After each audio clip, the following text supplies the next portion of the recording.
Olá, gente. Vamos continuar a nossa aula de ontem, que nós começamos a abordar uma parte nova dentro do mesmo tema que estas aulas. Hoje, se não me engano, já estamos na aula número 20 e as próximas 20 aulas vão ser aplicações mais práticas também, porque sempre antes tem que ver, entre aspas, a teoria, porque mesmo o que nós temos falado sobre o contraste entre lei, graça, entre mandamentos e confissão, manter a confissão de um sacerdote da nova aliança, tudo isso traz vida, porque como nós estudamos aulas atrás, o ministério da lei tinha graça, tinha glória, só que era uma glória que desvanecia, ia se apagando. O ministério da nova aliança, ele é eterno, a glória só aumenta cada vez mais. E por isso que nós estamos falando que nós somos ministros de uma nova aliança, não da letra, não da lei, mas do Espírito, Espírito e vida. Hoje nós vamos continuar então o tema de ontem, que na parte final eu falei sobre o Cristo vivo, né? Aliás, o Cristo da lei primeiro versus o Cristo ressuscitado, quando eu falei para vocês que Paulo, referindo-se a 2 Coríntios capítulo 5, versículo 17, ele disse que se antes nós conhecemos a Jesus Cristo segundo a carne, segundo a lei, né? O Jesus de Nazaré, daquele que ministrou 3 anos e meio, ele disse, já agora nós não podemos conhecer o Cristo dessa maneira, segundo a lei. E eu disse para vocês que por que Jesus veio em carne? Por uma razão, para cumprir a lei. Isso é fundamental entender. Então, se ele veio e cumpriu a lei, significa que agora não podemos conhecer mais Jesus segundo a lei, porque ele já cumpriu, já resolveu o problema. Então, por que você está querendo novamente a tentar cumprir a lei? Ele já resolveu. Para que nós vamos entrar no ministério de praticar rituais, guardar festas e mandamentos? Eu vou ler que Paulo falou exatamente sobre isso. Eu sei que já está no sangue, no DNA do homem, tentar fazer alguma coisa através de um ritual. Ritual a gente adora, mas daqui por diante, agora é segundo a outra manifestação de Jesus. Eu disse que ele primeiro veio em carne para cumprir a lei e agora ele veio em espírito, como espírito ressuscitado. Como espírito ressuscitado pelo espírito da ressurreição, no terceiro dia, ele veio para quê? Para ser um sumo sacerdote agora, né? Porque ele só podia fazer isso. Não mais segundo a ordem dos sacerdotes terrenos, como era Arão, mas um sacerdote com uma característica, dividida em duas coisas. Sacerdote de poder e de vida. Um sacerdote era alguém que ministrava em favor do povo a Deus. E ele ministrava em favor de Deus ao povo. Então hoje, o sacerdote de Arão, ele fazia isso através de rituais. O novo sacerdote da nova aliança, que é Jesus Cristo como sacerdote de poder e vida, ele faz isso pelo Espírito dele ao nosso Espírito. Então hoje, isso é fundamental. Desculpe. Então vamos ver alguns textos relativos agora a esse sacerdote ressuscitado. Hebreus capítulo 7, eu vou ler rapidamente, fala no versículo 17 o seguinte. Hebreus 7, 17. Isso aqui é muito bom, muito interessante. Eu vou te dar outros textos se você quiser entrar em detalhes, porque diz aqui, porquanto se testifica, referindo-se a Jesus, ok? Tu és sacerdote para sempre. Sacerdote para sempre. Ou seja, acabou o sacerdócio terreno. Jesus é sacerdote para sempre. Então ele não é da linhagem de Arão? Não. Veja só. Sacerdote para sempre, segundo a ordem de Melquisedeque. Jesus veio da ordem de Melquisedeque. Quem era Melquisedeque? Eu teria que parar aqui pelo menos uma hora para te explicar em vários textos. Eu vou dar para você ler e anotar, faça as pesquisas, mas eu vou falar o básico. Por que que Jesus era sacerdote da ordem de Melquisedeque? Diz a Bíblia que Melquisedeque era rei de Salém. E diz que ele não tinha genealogia e ninguém sabe de onde ele veio, nasceu, veio disso e aquilo. Diz que ele era um rei de justiça e rei da paz. Você sabe que Jesus, quando veio, ele veio exatamente como essa característica. Ele é o rei da justiça, ele vai julgar.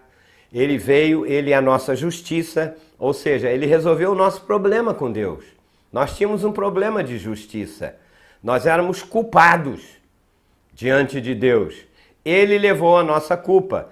Ele nos justificou, ou seja, ele nos considerou sem culpa. Ele resolveu o problema. Ele cumpriu a lei, chegou diante do Pai e disse, olha, quem crê em mim, agora já está resolvido com o problema da sua culpa. Por que não temos mais culpa? Porque ele é o rei de justiça, o sacerdote Melquisedeque, que é a própria figura do Senhor, ele se tornou também o rei de paz. Você sabe quem é que tem paz de verdade? É aquela pessoa que não tem mais culpa no seu coração. Qualquer pessoa, até um cristão, que não tem paz é porque no fundo ele está com alguma culpa ou com algum sentimento de culpa que não foi resolvido. Outra coisa, ele pode ter até resolvido esse problema, mas se ele está persistindo em cumprir a lei, porque a lei suscita ira, a lei te obriga, como a lei de Moisés, a lei do sacerdócio da primeira aliança, exigia que o povo judeu cumprisse a lei, por exemplo, num ponto. Eles tinham que jejuar 2 vezes por semana. Tu já imaginou até o fim da tua vida? Você tem que jejuar toda segunda e quinta-feira, porque a lei exigia isso do povo judeu. Eu estaria frito, roubado, porque eu como de 3 em 3 horas. Segunda e quinta para mim seria uma loucura. Ainda bem que Jesus já cumpriu isso, revogou isso. E hoje o nosso jejum é diferente. Eu não quero entrar em detalhe. Nós temos que nos abster verdadeiramente de qualquer prazer que tem nesse mundo.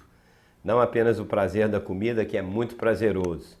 Então o jejum tem uma outra conotação, porque Jesus já cumpriu e agora, como eu digo, é muito mais difícil. Eu sei que para alguns se afastar da comida é até uma alegria. Que o cara está acima do peso, ou a mulherzinha, né? Está acima do peso, então, ai que bom, vou cumprir. Não, não é, a coisa não é por aí. Então, veja só, ele é o rei da justiça e o rei da paz. Ou seja, ter que cumprir a lei, isso traz assim uma inquietação no nosso coração. Eu tenho que fazer isso. Eu tenho que dar o meu dízimo, porque senão eu não vou ficar em paz, Jesus não vai me abençoar, o devorador vai comer o meu salário. Ei, eu vou te dizer uma coisa, não se preocupe com isso. Jesus é a tua justiça e a tua paz. Se tem alguma coisa que te acuse, é porque você quebrou uma lei. E olha, a lei do Espírito da vida te liberta de qualquer coisa. A nossa lei hoje é seguir o que o Espírito diz, crer no coração e confessar com a boca. Paz. A lei não me condena mais. Eu vou te dar aqui alguns textos, porque como não é o assunto, né? Se você quiser ler Gênesis 14, versículo 17 a 20, fala exatamente quando Abraão teve que lutar para libertar o sobrinho dele lá contra aqueles reis, e Abraão foi com 318 homens, se não me engano. Eu não estou aqui com a Bíblia aberta no momento, porque eu não quero entrar muito a fundo, mas diz que Abraão estava cansado, porque ele lutou contra povos que queriam acabar com o sobrinho dele, Ló, e era uma luta desigual, e ele se cansou. E diz que apareceu Melquisedeque, rei de Salém, que serviu para ele uma ceia, uma comida. Não foi um ritual, ele comeu pão e vinho, diz lá. Porque Jesus era o pão e ele é o vinho. Falava-se da consistência da vida, da palavra, que no caso o nosso amigo aqui Abraão precisava, e ele precisava de alegria, que é o novo vinho do Espírito, uma nova palavra. Não é o vinho literal, não é o cálice da ceia. Enfim, o que ele precisava? De um rei, de um Melquisedeque, um ancião de dias que não teve origem e não tem fim. Ou seja, Melquisedeque era a própria figura de Jesus naquela época. Ah, então o pastor está querendo dizer que quem apareceu a Abraão naquela ocasião foi o próprio Senhor Jesus? Exatamente isso. Só que ele veio na figura de um rei, Melquisedeque. Tanto que diz que ele não foi gerado por ninguém. Tem muitos textos que falam sobre isso.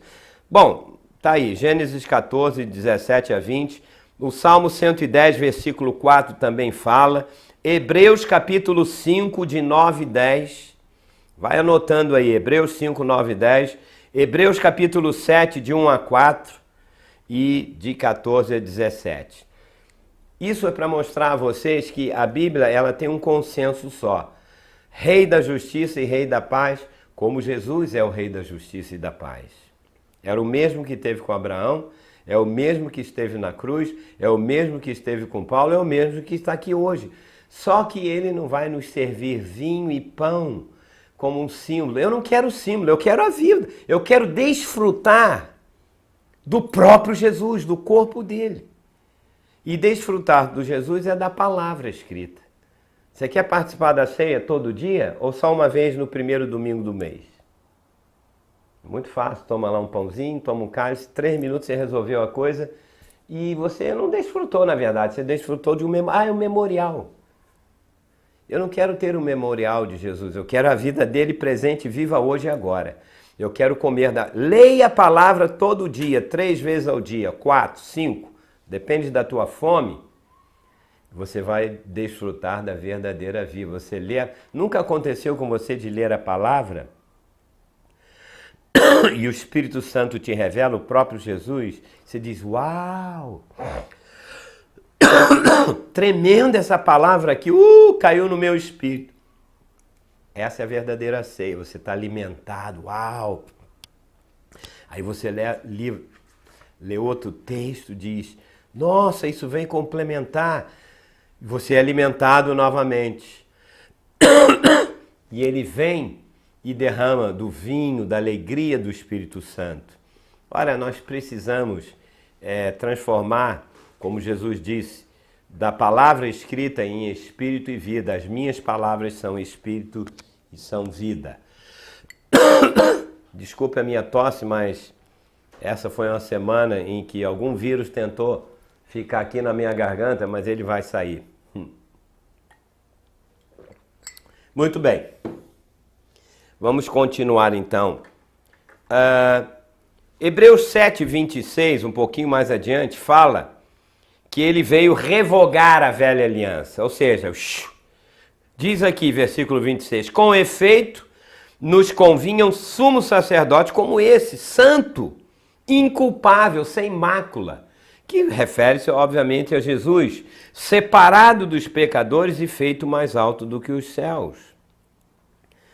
Agora veja a continuação, versículo 7, 28. Eu estou lendo Hebreus capítulo 7. Esse sacerdócio era perfeito, por quê? Porque Jesus, com um único sacrifício, de uma vez por todas, ele efetuou o quê? A morte do pecado. Você lembra que o sacerdócio, segundo Arão, era uma vez por ano e cobriu o pecado? Nunca matou pecado nenhum, cobriu.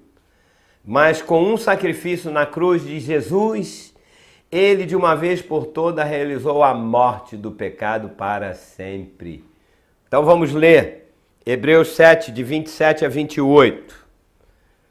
Que não tem necessidade, como os sumos sacerdotes, de oferecer todos os dias sacrifícios, primeiro pelos seus próprios pecados, depois pelos pecados do povo.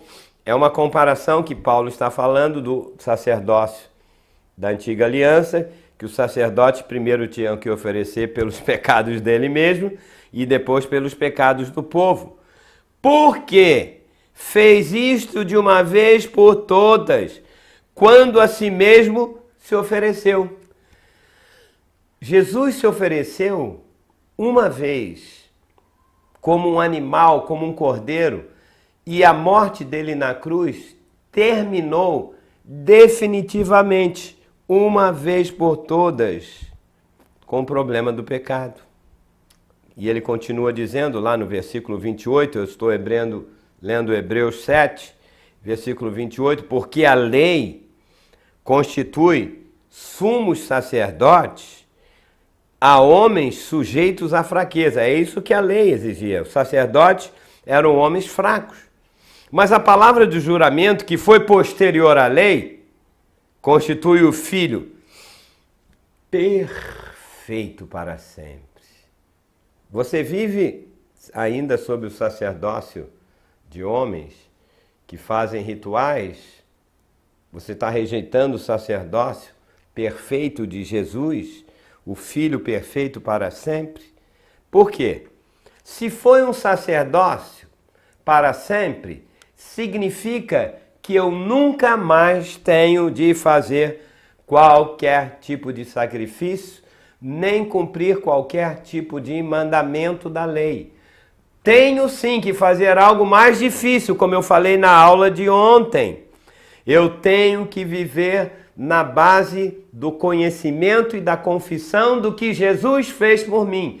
E para isso eu preciso ler, entender, orar, receber revelação. É mais fácil você chegar e derramar um sangue, botar lá, como o sacerdote fazia. Mas conhecer e estudar essa palavra... Vamos voltar. Eu falei anteontem que nós íamos estudar muito sobre o livro de Hebreus. E eu quero que você abra comigo agora Hebreus capítulo 10, versículo 4 a 8. Eu adoro o livro de Hebreus porque é um livro de comparações que fala exatamente sobre a necessidade de nós entendermos como era a aliança do Velho Testamento e aplicarmos a nova aliança, que é uma aliança de espírito e de vida, não de letra e lei, de condenação de mandamento. Então vamos lá, já abriu aí Hebreus capítulo 10, versículo 4 até o versículo 8. Porque é impossível que o sangue de touros e de bodes remova pecados. Lembra que o sacerdote tinha que pegar o sangue do bode, do touro, oferecer, entrar no Santo dos Santos para cobrir o pecado por um ano? E não cobria nada. Por isso que Paulo está dizendo, é impossível que um sacrifício de sangue de um animal vai remover o pecado. Vamos ver o que ele continua dizendo. Por isso,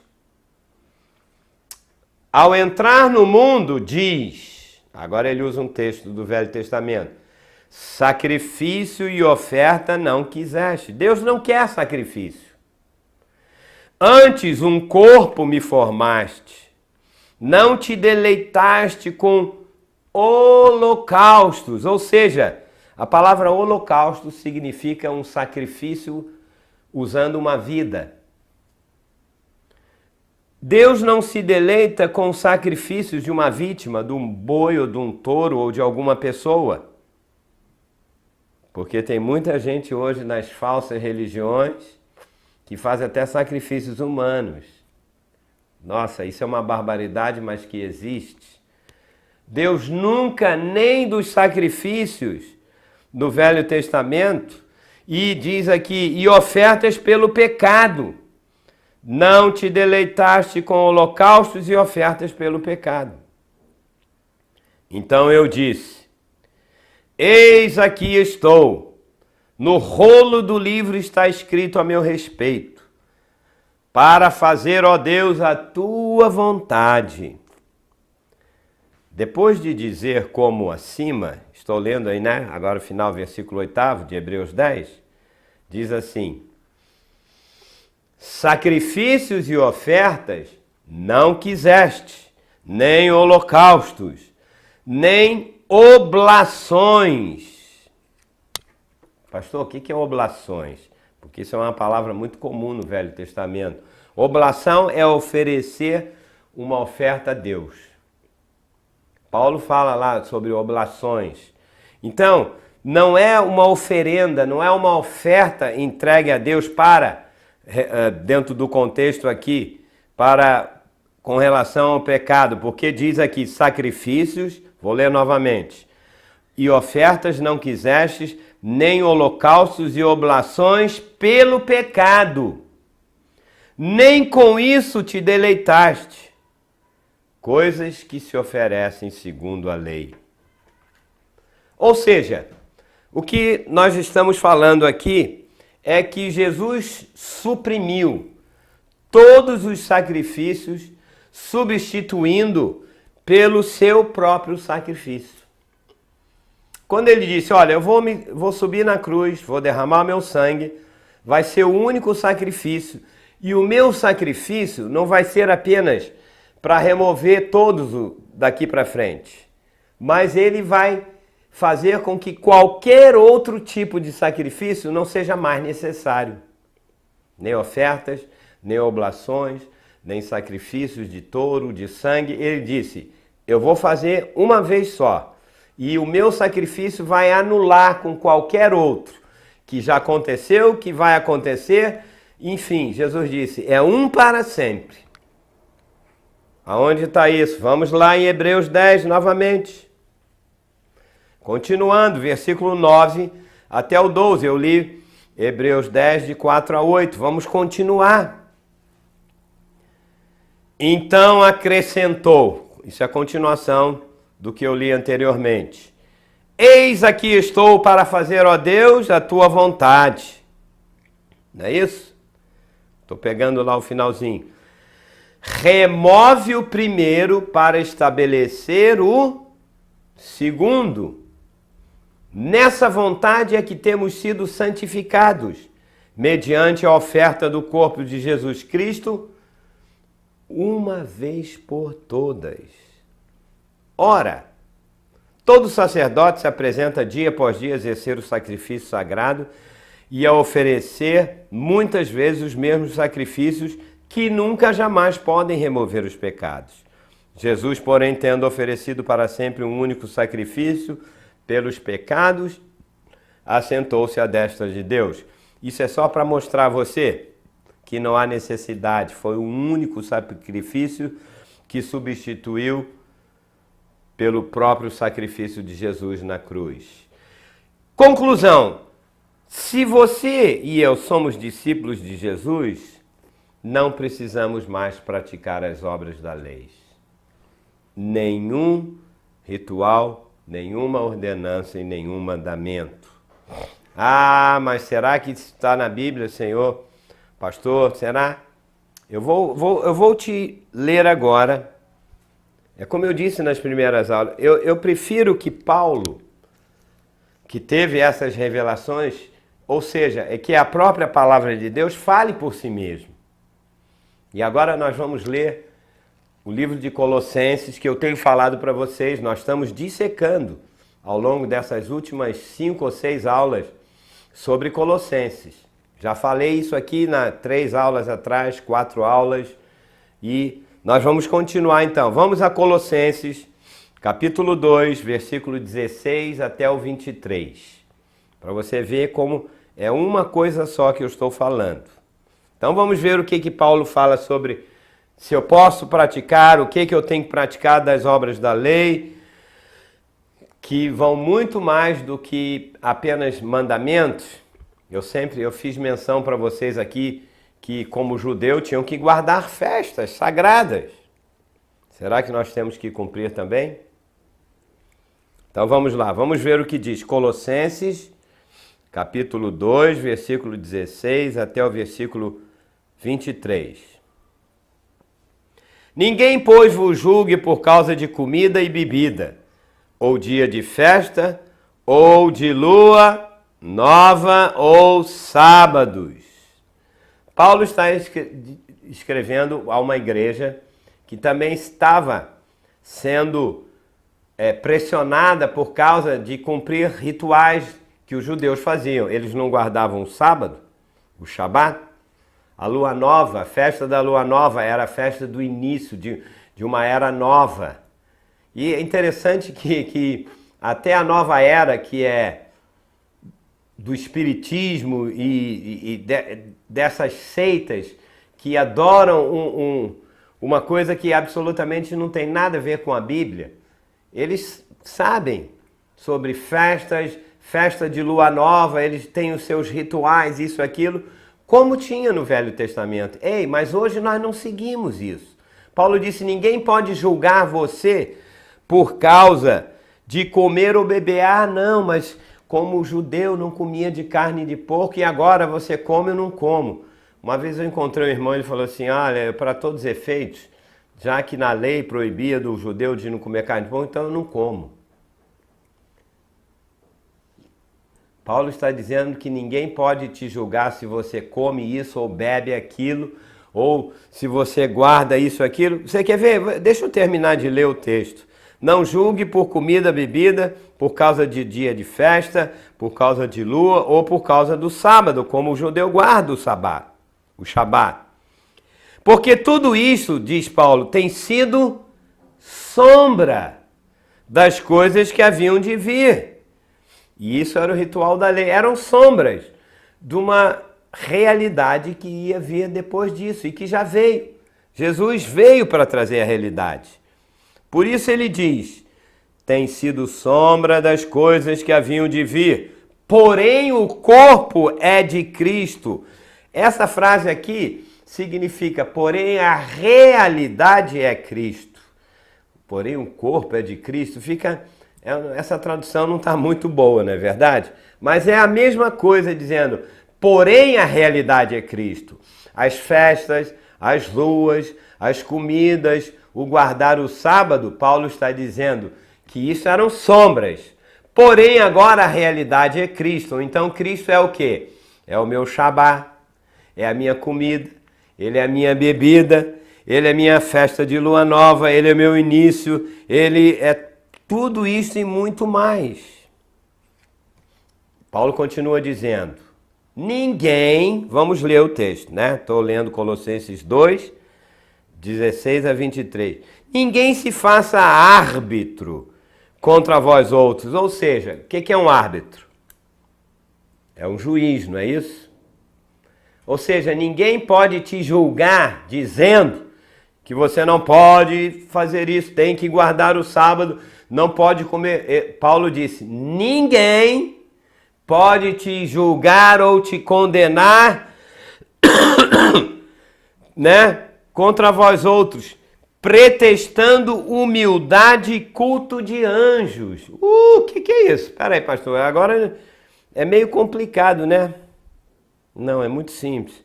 Paulo está dizendo assim, não deixe que ninguém condene você, afirmando, né, como diz ali, pretextando humildade, afirmando que ele é superior, porque ele tem visões especiais, e tem muita gente interessante que diz assim, não, eu tive visões celestiais e o Senhor me mostrou isso e aquilo. É um pretexto de humildade dizendo que tem isso. Aí a pessoa diz, olha, você não pode comer isso, não pode comer aquilo, não pode fazer assim, você tem que andar assim, não pode se vestir assim. Ele disse, não deixa que ninguém julgue a tua vida só porque é uma pessoa pretextando humildade, tem visões especiais, né? Insistindo nessa falsa humildade e nessa adoração de anjos. A coisa aqui é bem interessante. Ele diz assim, baseando-se em visões, enfatuado, ou seja, são pessoas arrogantes e vaidosas, dizem, não, eu vejo muitos anjos e o Senhor tem me mostrado isso, aquilo. Paulo disse, cuidado, não caia nessa falsa humildade de pessoas que dizem constantemente que estão tendo essas visões. Eu vi um anjo, o anjo falou comigo. Nós temos que tomar cuidado. Ele disse, pelo contrário, são enfatuados, são arrogantes, são vaidosos. E ele continua dizendo, sem motivo algum. na sua mente carnal. Olha, a mente de muitas pessoas é pura carnalidade. Essas visões não têm absolutamente nada a ver com o que Paulo está dizendo aqui. Ou seja, a mente carnal é um modo humano de pensar. Não, meu irmão, você não pode assim porque o anjo apareceu e disse que se você se vestir assim, não é uma roupa de cristão e tal. Paulo disse, não, ninguém seja árbitro, não é isso? Não seja juiz contra vós outros com pretexto de humildade, de que tem aparição de anjos. É enfatuado, e essa pessoa é um falso humilde. Aliás, é um humilde que é falso, é uma falsa humildade, não é verdade. Pelo contrário, sem motivo algum na sua mente carnal, ou seja, no modo de pensar humano, simplesmente humano. E Paulo continua dizendo, e não retendo a cabeça. Ou seja, essa pessoa não está unida a Cristo, que é o cabeça. Isso é, retendo o cabeça, essa pessoa não está ligado a Cristo no Santo dos Santos, no Espírito. Ela está muito voltada a práticas e rituais. Agora, na nova aliança, que está cheio de rituais também, não. Olha, você tem... E na igreja primitiva, os cultos a anjos eram tão fortes que Paulo disse, olha, cuidado de ficarem com esse negócio de adorar muito anjo. Eu sei que tem muitos grupos hoje em dia que adoram mais a anjo do que a próprio Senhor Jesus Cristo. E são pessoas de Deus. Cuidado! Eles não retêm o cabeça, ou seja, eles não estão unidos a Cristo como cabeça do corpo. E Paulo continua dizendo, da qual todo o corpo suprido e bem vinculado por suas juntas e ligamentos cresce, o crescimento que procede de Deus. Agora veja só, na continuação desse texto que Paulo diz, se morrestes com Cristo para os rudimentos do mundo, por que, como se vivesses no mundo, vos sujeitais a ordenanças? Veja só, Paulo está dizendo, por que se você já morreu com Cristo, e ele já cumpriu a lei, todos os mandamentos, todos os rudimentos do mundo, por que vocês vos sujeitam novamente a ordenanças? Paulo bota aqui, ponto e vírgula, dizendo, ordenanças de que nós estamos nos sujeitando? 2 pontos mostram quais são as ordenanças que Paulo está dizendo. Por que vocês têm que se sujeitar a isto? Ou seja, não manuseie isso, não toca nisso aqui. Não proves aquilo, não toques aquilo outro, segundo os preceitos e doutrinas dos homens. É uma pergunta. Olha, eu poderia entrar aqui em detalhes, é porque eu não quero julgar ninguém, eu não sou juiz de ninguém, mas eu digo como Paulo, cuidado com os preceitos e doutrinas dos homens. Porque Paulo diz, pois que todas estas coisas, com o uso, se destroem. Tais coisas, não proves isso, não proves aquilo, né? Não toque ou seja, nas doutrinas dos homens, em mandamentos, eu tive uma visão do anjo. Esse contexto todo, que são os rudimentos do mundo, que nós estamos nos sujeitando, ele disse, porque vos sujeitais a estas ordenanças, são as ordenanças da lei. Ele disse isso tudo, com o uso se destrói, ou seja, já de tanto usarem no Velho Testamento, já acabou. Agora olha o que ele diz, tais coisas com efeito têm aparência de sabedoria, não é a verdadeira sabedoria, é apenas uma aparência. E ele diz, como culto de si mesmo e de falsa humildade e de rigor ascético. Paulo às vezes Paulo pegava pesado, graças a Deus.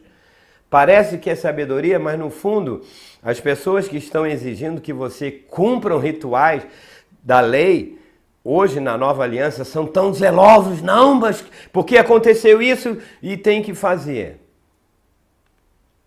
ele diz aqui, isso é aparência, isso é culto de si mesmo. A pessoa que é o centro dessa verdade, e ela disse, não, você tem que praticar isto. Paulo diz, é falsa humildade e é rigor ascético.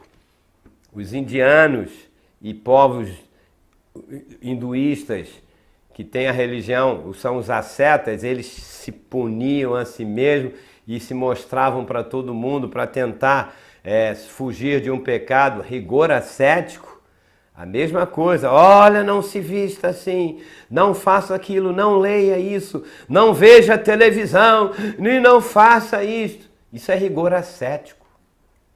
Isso não é sabedoria de Deus, isso é aparência de sabedoria, falsa humildade. E Paulo diz assim, ele conclui dizendo, todavia, não tem valor nenhum contra a sensualidade, ou seja, a palavra sensualidade aqui é amor aos prazeres. Na nova aliança você tem que ouvir, você tem que conhecer a palavra, receber revelação da palavra, confessar a palavra, perguntar ao Senhor o que é a verdadeira sabedoria, o que é o verdadeiro culto. Eu sei que existem anjos que ministram a nosso favor, nós somos os herdeiros da salvação, mas calma lá. Não é porque você vê 1, 2, 3 anjos, e cuidado, tem muitos que estão vendo anjos demais na sua mente carnal e humana. Nós precisamos entrar no Santo dos Santos, conhecer o Jesus vivo, ler a palavra e isto. Interessante que essas pessoas que têm falsa humildade, rigor ascético, elas mal conhecem a palavra de Deus, mal leem a palavra, muito menos mal conhecem a revelação toda. Você tem que conhecer a economia de Deus para saber o que ele fez no passado, no presente, o que ele vai fazer. As pessoas não perdem tempo com isso, então elas acham que é mais fácil ver um anjo, ou proibir alguém de comer uma comida, ou exigir que alguém guarde uma festa. Eu tinha um amigo lá nos Estados Unidos que ele era da igreja evangélica e tal, depois de um tempo ele se cansou e encontrou uma rabina, uma senhora, e disse assim, olha, você precisa voltar às práticas da lei, o judaísmo e tal. E começou a ensinar para ele as coisas do judaísmo. E eu encontrava ele pelo menos uma vez por semana, porque ele me servia, ele trabalhava numa laundry, onde lava a roupa. Era laundry lá, esqueci. Lavanderia. Então, um belo dia eu cheguei e falei, ô fulano, nunca mais vi você na igreja. Já estava cansado daqueles rituais lá da igreja e tal, eu agora sou um judeu. Eu falei, como assim? Eu estou vendo, ele já estava com kippá, já estava andando com os rituais. Você trocou 6 por meia dúzia, então? Né? Porque a igreja que ele era, ela tinha também regras e mandamentos e tal. Veja como é mais difícil a gente seguir o Espírito de Deus.